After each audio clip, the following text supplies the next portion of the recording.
Good evening. I'm your announcer, Snick Farkas.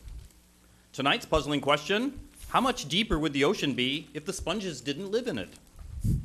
Mayor, City Council, ladies and gentlemen, boys and girls, and all the ships at sea.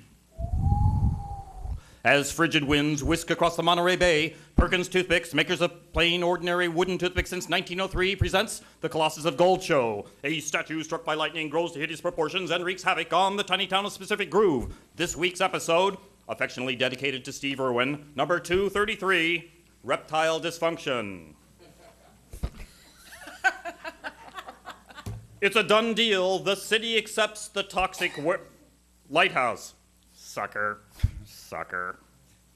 How could a century of asbestos, lead-based paint, and herbicide possibly affect anything? Suddenly, a rampaging turtle emerges, and he's headed for the, yet-to-be-considered, fleet of golf carts. Where am I? Okay.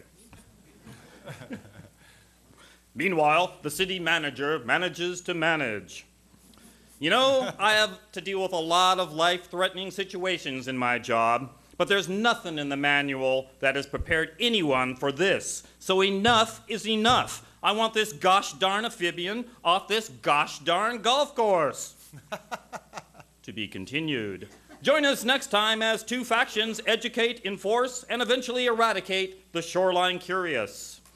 And remember, the Colossus of Gold is intended as parody and contains no actual information. Thank you and good evening. And that's what we do at the council.